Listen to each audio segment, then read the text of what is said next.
Vous êtes sur Top Africa Télévision. Bienvenue dans cette émission Congo mon pays. Congo mon pays, comme nous avons toujours l'habitude de le dire, c'est une émission d'analyse sociopolitique. Congo mon pays, c'est aussi une émission d'éveil patriotique. Mes chers compatriotes, c'est dans cette émission nous parlons de notre cher et beau pays, la République démocratique du Congo. Moi, c'est votre frère, toujours comme j'ai l'habitude de le dire, je suis votre frère. J.R. Walungwa, Congolais de père et de mère, le véritable né Congo, descendant direct de Simo Kimbangu. Je suis fier, de parler de ce grand pays, de parler de mon pays, la République démocratique du Congo, parce que je n'ai pas un autre pays à défendre que la RDC. Bandeko, vous peut-être pas chance qu'on a double nationalité. Oui, mais si vous avez chance qu'on a triple nationalité. Mais moi, je parle seulement de ce pays, la République démocratique du Congo, mon pays, parce que j'ai seulement une nationalité. J'ai une nationalité congolaise, pardon. Je suis congolais de père et de mère, mes chers compatriotes. J'ai une nationalité congolaise que je dois défendre. Je dois défendre mon pays. Je dois défendre ma patrie, mes chers compatriotes. C'est dans cette émission, nous avons l'habitude de parler de ce grand pays, République démocratique du Congo, Mboka Lumumba, Mboka Kasavubu, Mboka, il y a Patrice Emery Lumumba, comme je viens de le dire. Mboka, il y a Tshisekedi de Moulumba. République démocratique du Congo, Mboka, il y a Félix Tshisekedi de Chilombo. Mboka, il y a l'Isolon des Ali, Mboka, Simo Kimbangu, ou Simo Kimbangu a coupé là. République démocratique du Congo, mes chers compatriotes, Mboka, Bakenda Sam. Mboka, il y a Kasavubu. République démocratique du Congo, Mboka, il y a Maréchal Mobutu, mes chers compatriotes.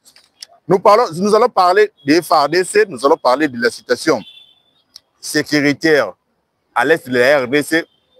Mes chers compatriotes, comme vous le savez très bien, que dans la période où cesser les faits qui décrété na SADC, voilà, après sommet à SADC na EAC, que dans la période où il va déclarer cesser les faits. Mais vous allez remarquer quoi? Les M23 menacent d'attaquer l'Ouvira. Le M23 n'a pas propos après le discours à Corneille Nanga, il menace d'attaquer la ville d'Ouvira, malgré le cessez-le-feu décrété dans le sommet à EAC na SADC. Nous allons parler de ça. Nous allons parler de ça, mes chers compatriotes. Vous allez comprendre les tactiques, comment l'armée rwandaise utilise le cessez-le-feu pour attaquer les FARDC. Au moment où notre armée, l'armée régulière, continue à chaque fois que cesser les faits décrétés dans l'Est de la République du Congo, notre armée va observer qu'à cesser les faits comme il faut. Mais c'est le moment où l'armée rwandaise profite pour occuper encore d'autres territoires dans l'Est de la République du Congo. Mes chers compatriotes, nous allons en parler dans cette émission. Nous allons parler aussi de cette affaire. Ezekiel Kagwerere. Bandeko Langai, armée rwandaise, le régime de Paul Kagame, Balingi va démontrer dans le monde entier, vous le savez très bien avec les sanctions au bateau Sibir pour l'instant. Les sanctions au bateau frappé dans l'eau. États-Unis a sanctionné le régime de Paul Kagame, la Grande-Bretagne, l'Italie, la Belgique, le Suède. Malgré toutes ces sanctions, les stratégie à Paul Kagame. Bonjour, Bandeko Bozo Landabiso. Bonjour, Bandeko Bozo Landabiso. Na boy bisanga place Bozo Koma. Botanga place Bozo Landabiso, botinda message na bino, tokotanga ba dédicace na bino, tokotanga pe message na bino. So boza na message particulier pour na émission yo tokotanga message na Koma. Tokotanga yango. Numéro na biso zali plus 243 89 80 13 953. Plus 243 89 80 13 953. Voilà notre numéro, mes chers compatriotes. Donc, avec cette pression de la communauté internationale qui pèse maintenant sur le régime de Paul Kagame, voilà, il vient de créer une histoire avec cette affaire de M. Ezekiel Gakwerere, selon Bango Azali, officier de FDLR qui travaille à l'est de la République du Congo avec les FRDC.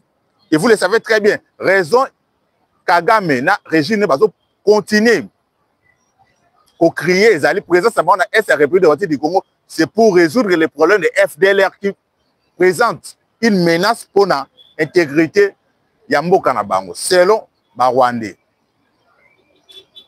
Voilà, il faut créer encore cette affaire de M. Ezekiel Gakwerere, un officier de FDLR selon Bango. Nous allons en parler, mes chers compatriotes, dans cette émission. Merci d'avoir déposé l'Andabiso partout dans le monde. Comme là, ce message place aux Landabiso, message Nabiso bien pour te voler une émission. Moi, c'est votre frère, je répète encore, J.R. Walungwa. Mon numéro, c'est plus 243 89 80 13 953. Plus 243 89 93 953. Alors, ndeko Mardoché azolandanga depuis Movenda. Ah, wana na Timbangu bena ngirengiri. Ndeko Mardoché na peso mbo de place aux alliés, peso la dabiso na Movenda, depuis Movenda. Movenda, vous devez savoir c'est une avenue qui se trouve.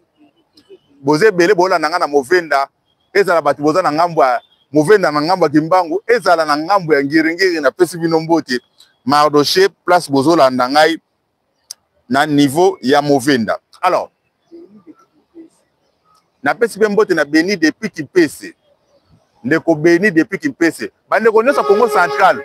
Ezala ya Kipese, ya Lukala, ya Kazangulu, ya Kisantu, ya Matadi, Mwanda, Boma, Chela.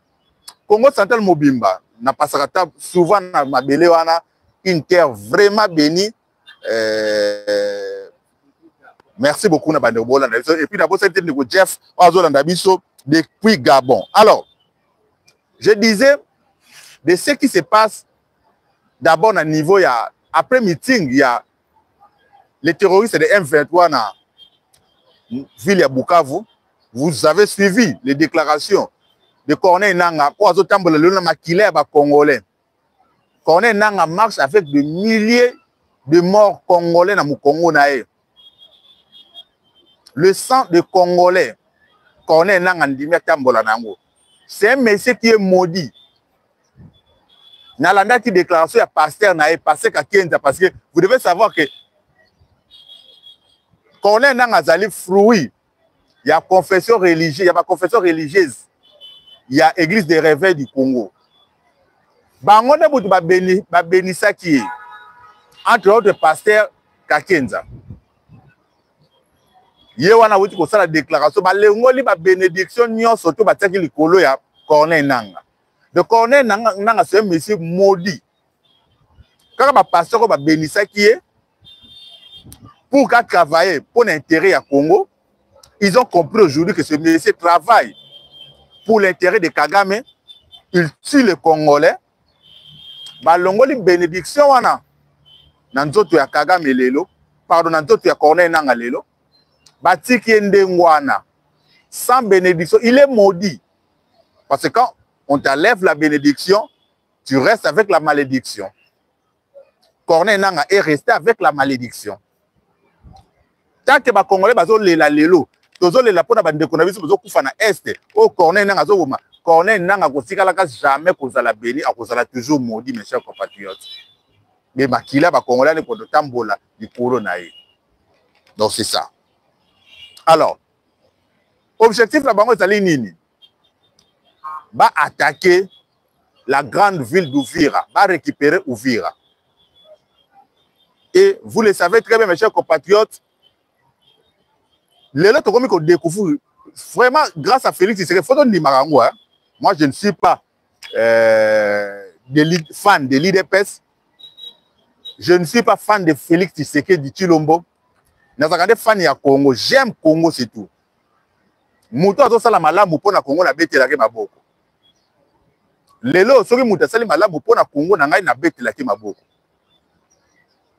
Soki alobi mabe pona Congo na ngai na ko beteli maboko te na ko dénoncer. C'est grâce à Félix Tshisekedi que nous commençons maintenant à comprendre le pratique. Il y a un régime, il y a Paul Kagame pour infiltrer la République démocratique du Congo, pour déstabiliser la République démocratique du Congo. Surtout dans le niveau armé Nabiso. Ils mettent beaucoup de moyens. Batia Kaba moyens est belé pour corrompre d'abord les officiers. Il y a FRDC, au bazar manipulable, officier, fruits. Il y a brassage dans le mixage. Parce qu'en réalité, l'armée rwandaise est bunda pendate. L'armée rwandaise est bunda pendate. Ceux qui ont corrompre les officiers, lâcher ville, équipe là, quand l'armée va au côté, va surprendre l'armée, les militaires, ils sont obligés à replier. Voilà ce qui se passe dans la République du Congo. Il y a un monsieur qui m'a appelé, le monsieur m'a parlé beaucoup de choses où on a partagé na bino. Parce que histoire faux et edakabiso. Histoire faux et edakabiso pour toi arranger biloko mususu na présent et puis te préparer à venir na biso. Vous savez très bien tangu ba armée rwandaise bakotaka na SCR descendé Totumbaka bango. Vous savez quoi? Tangu James Kabarebe a quitté Kinshasa avec ses hommes. Tangu ba Ketitona, ba militaire rwandais mususu ba Ketitona. Ba kitana Kitona parce que ba officier militaire ya RDC il y a FARDC, pardon, qui corrompu déjà. Et ils ont payé $150 000 à l'époque. $150 000 à l'époque, ils étaient montés à l'élo. $150 000 à chaque officier. Il y a FARDC pour Babundate.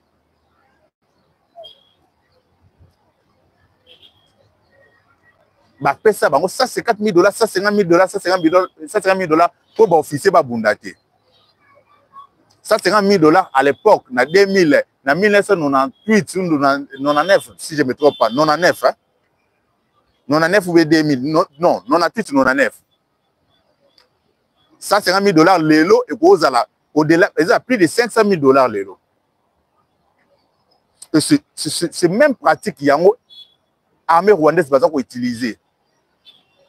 Bah, corrompre les militaires, les officiers, les officiers, déjà dans cointage, on va travailler déjà en connivence avec les services secrets rwandais.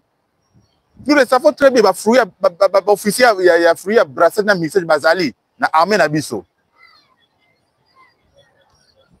Baso peut savoir des informations, après l'armée rwandaise et Rokota. Et c'est ce qui se passe, ce qui s'est passé dans la ville de Goma, ce qui s'est passé dans la ville de Bukavu, ce qui s'est passé dans les territoires moussous, surtout Est et RDC. Nous parfois on regrette un changement moussous président Félix Tshisekedi dans Est, notamment général Chiko Chitambwe. Pourquoi le général Chiko Chitambwe dans Est et RDC, mes chers compatriotes? Général Chiko Chitambwe n'a pas le quand il travaillait. Vous avez vu comment les FARDC se défendaient contre l'armée rwandaise. L'armée rwandaise, parce que plus de 2 ans.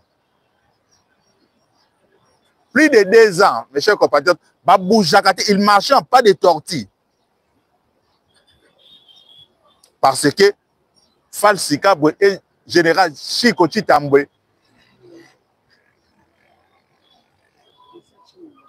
général Chiko Chitambwe, avec notre chef, avec le chef d'état-major à l'époque, c'était général Christian Chiwewe. Parce que nous sommes congolais, nous sommes spécialistes pour critiquer, mais les autres total bilan na bango, quand vous avez dans Est, na parlons même pas. Je ne suis pas contre le général Pacifique Massunzu, mais en réalité, l'équipe de Falsi Kabwe avec Chiko Chitambwe était plus efficace qu'avec cette équipe de quoi? D'équipe. De Pacifique Massounzou.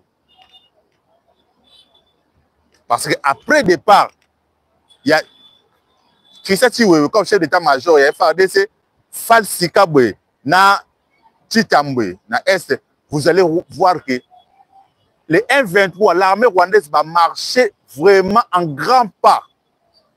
Si vous avez sa ville à Goma, vous avez sa ville à Bukavu, mes chers compatriotes.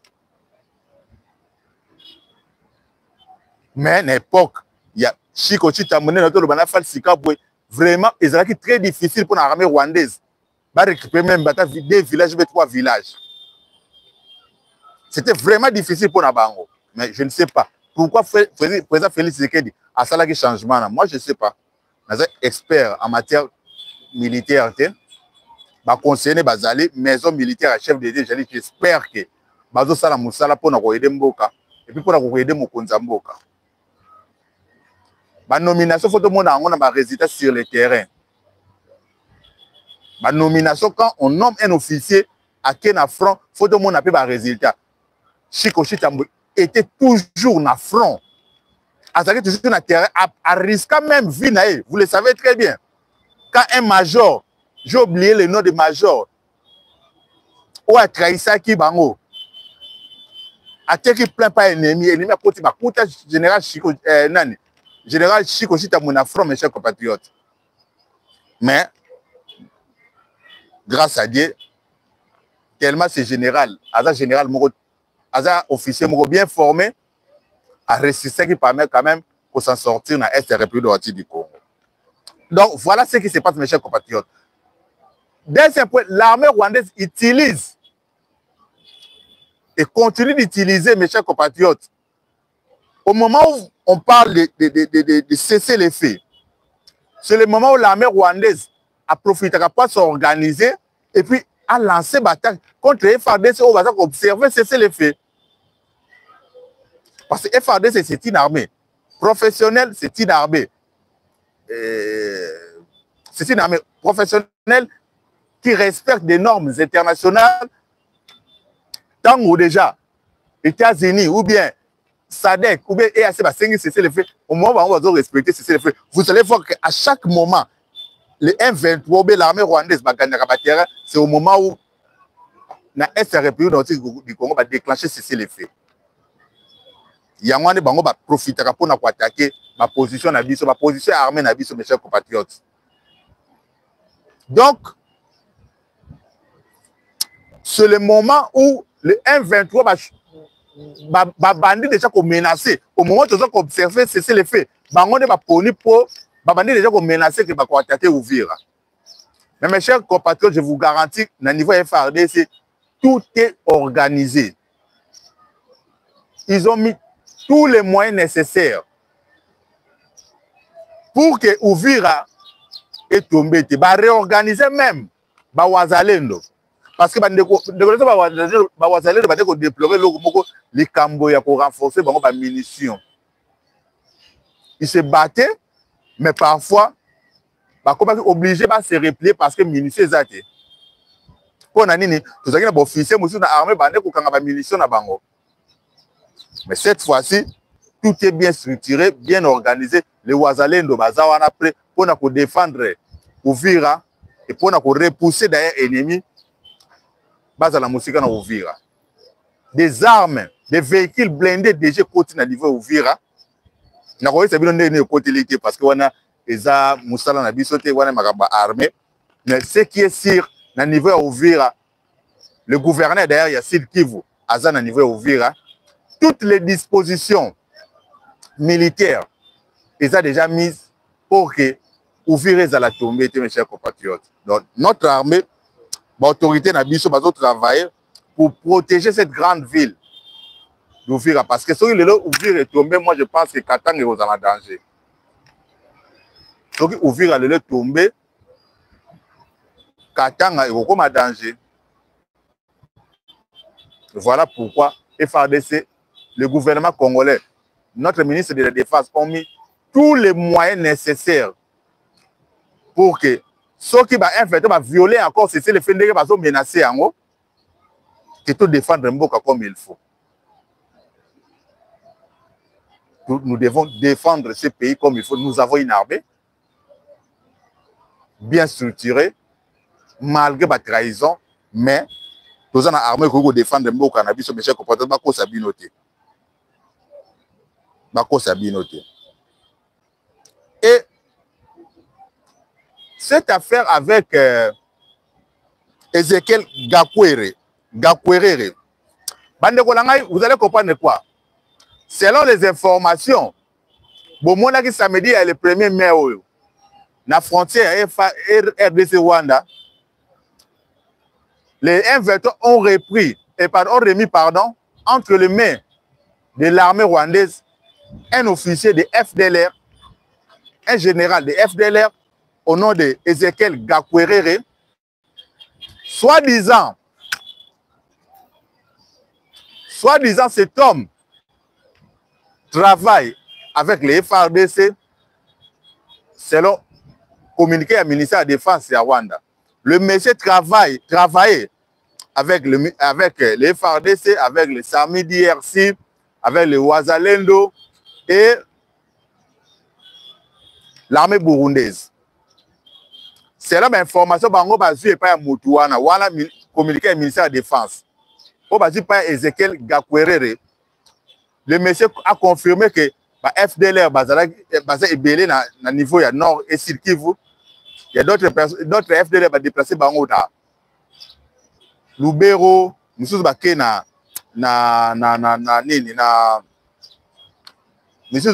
Walikale, nous faire déplacer bango baké bazo ébélé. Il y en a d'autres bazar les loyo na ba zone oyo M23 bazar occupé bazar ko batama. Le M23, l'armée rwandaise va présenter bango de Ngwana. Que effectivement FARDC bomoni pourquoi toi Kizaka FARDC toi Kizaka le régime il y a Félix Tshisekedi bazo préparer ou pour renverser pouvoir na Rwanda ils utilisent des FDLR pour attaquer Rwanda. Voilà les M23 après patrouille na ville ya Goma bakangi c'est cet officier de FDLR le général Gakouéré a responsable d'un massacre na Rwanda en 1994. Vous allez comprendre comment les services secrets rwandais essaient de manipuler l'opinion internationale. Après toutes les sanctions, comme ils peser les lots. On a démontré comment notre ministre des Affaires étrangères, Madame Thérèse Kaikwamba, comment elle a travaillé pour démontrer la face du monde comment Rwanda continue d'agresser la République du Congo. Et toutes les institutions internationales sont convaincues qu'effectivement, Rwanda a agressé la République du Congo. Rwanda a violé l'intégrité de la République du Congo. C'est grâce à notre ministre des Affaires étrangères, Madame Thérèse Kaikwamba Wagner, mes chers compatriotes. Madame Thérèse Kaikwamba Wagner. Depuis que le ministre des Affaires étrangères depuis Mobutu, aussi Kabila le père, aussi Kabila Kanambe, aussi Félix Tshisekedi. Tout le ministre des Affaires étrangères a démontré la face du monde qu'effectivement c'est le Rwanda qui agresse la République du Congo, qui a défendu la RDC valablement. Et ils ont un conseil supérieur, ils ont un conseil de sécurité des Nations Unies, ils ont l'Union européenne, ils ont la Grande-Bretagne. Tout le monde est convaincu que Rwanda a agressé la République du Congo. Rwanda est responsable de milliers de morts dans l'Est de la République du Congo, mes chers compatriotes. C'est grâce à cette dame, Thérèse Kaikwamba Wagner, il faut 20% de salaire du ministre, parce que quand même, le ministre du gouvernement, il faut que le salaire de cette dame, mes chers compatriotes, qui fait un très grand travail pour notre pays, mes chers compatriotes. Alors, tellement Rwanda est coincé, bango option na bango kaka non, l'armée rwandaise est dans la RDC, objectif de bango pour traquer FDLR, parce que FDLR a présenté une menace. Le corps a montré que la communauté internationale c'est intérêt l'approche wana Rwanda azalaki nango pour démontrer na face du monde que effectivement des FDL sont opérationnels à RDC. Armée rwandaise va représenter na RDC monsieur Ezekiel Gakwerere. Va présenter comme FDLR avec bateau et accompagné ou accompagné qui va kangi na bango. Mais vous allez comprendre la contradiction de Bélé. Balobara nini, balobara lo mo mes chers compatriotes. Okoki kokosa. Au moins de vérité. Vérité, on a besoin de maquiller en côté. Vérité, tu n'as pas besoin de maquiller la vérité. La vérité se présente comme elle est. Tu n'as pas besoin de maquiller la vérité, mes chers compatriotes. Tandis que le mensonge, tu dois maquiller le mensonge pour passer en forme. Pour convaincre Batou qu'effectivement, tu as raison parce que au maquiller mensonge. Mais et là qu'on est surtout au artificiel. Et ça n'a pas point fou pour ça. Point fou mes chers compatriotes. Voilà et là que trahit Rwanda avec ces dossiers. D'abord, par rapport à l'arrestation de M. Ezekiel, selon agence de presse indépendante rwandaise, na kombo ya de Rwandam. De Rwandam basali publication balobi, mais Ezekiel Gakwerere était arrêté en République démocratique du Congo à Goma depuis le 6 février 2025. Nde bakangaki baine na Rwanda par l'armée rwandaise baine na bamemi na service de na bureau de service de renseignement rwandais na Gisenyi place bakende ko torturer basu d'information. Et bakangi il était déjà convalescent. Il était il était malade mes chers compatriotes. Il était convalescent mes chers compatriotes. Bakangi avec ses amis, mais déjà les 6 au bango bakangaki to bakena ba préparer pour ba ko pesa opinion, ba pesa image na opinion internationale qui effectivement République démocratique du Congo travaille avec les FDLR. Mais selon ma source ou ebimi be formation ebimi na même agence, le monsieur travaillait depuis 2001 avec les services secrets rwandais. Il travaillait déjà avec les services secrets rwandais. Mais tellement il était convalescent, ça fait 3 ans qu'il est malade. Bah, sanction, bah, dit qu'on plongeait contre le Rwanda. Bah, qu'on ressuscitait ce monsieur. Bah, qu'on ressuscitait le dossier Wana. Pour montrer à la face du monde qu'effectivement, la RDC travaille avec les FDLR, mes chers compatriotes. Or, selon l'information, agence de presse Wane Bimisi, le monsieur passait toujours chaque week-end, il passait ce week-end, pardon, na Rwanda, soit à Gisenyi, parfois même à Kigali. Comment un monsieur qui est recherché par les services secrets rwandais pendant plus de 30 ans, mais à passer un week-end na Rwanda? Sous un autre nom, Bolingo. Voilà, comme on l'appelle, c'est Bolingo, si je ne me trompe pas. Mais les services secrets rwandais, ils étaient au courant que ce monsieur passait ce week-end na Rwanda. Et il était le pion des services secrets rwandais. Il travaillait pour les services de secrets rwandais. On va représenter ce monsieur. Et parmi les bateaux Bakangi na Bango, ce ne sont même pas des FDLR. Ce sont des personnes qui appartiennent au groupe armé à l'est de la RDC qui travaillent avec le Wazalendo. Donc, ils n'ont même pas à faire, il y a FDLR. Mais avec tout ce qui pèse sur Rwanda, avec des sanctions qui pèsent sur Rwanda, voilà Rwanda le loba ko matisse le Kouana pour prouver à la face du monde qu'effectivement, la RDC, les FDLR continuent d'opérer continuer de travailler avec les FARDC pour créer terreur na Rwanda, pour créer menace na Rwanda, mes chers compatriotes. Voilà ce qui s'est passé avec ce dossier de M. Gakwerere. Donc, c'est une manipulation. Il y a service rwandais, il y a par des services rwandais pour prouver à la face du monde que, effectivement, Rwanda, bazo kokota na RDC, pour ba FDL, bazo préparer un coup, bazo présenter menace pour la sécurité à Rwanda. Voilà, ndenge nini Kagame komi kozala. Régime ya Kagame ndenge bakomi kozala, bakomi ko manipuler, balingi ba manipuler communauté internationale pour na ba défaite au basi. Ba gagner ba sanctions les autres pesés par na bango te ko sala lowote. Mais voilà comment aujourd'hui tous ça on a dévié ba sanctions ba déjà ko peser na Rwanda, mes chers compatriotes. Et je vous dis moi ezoya ça sera encore trop dire pour na Rwanda. Moi ezoya et vous allez encore trop dire pour la Rwanda. Vous le savez très bien. La coopération basée dans la Grande-Bretagne, à Katiango, au Bazalaki na Belgique à Katiango, au Bazalaki na Suède à Katiango. Jusque là, tout va garder la coopération bilatérale avec les pays européens. On va garder la coopération bilatérale na Rwanda, les France, Portugal, na Pologne. On va continuer à garder la relation bilatérale na Rwanda.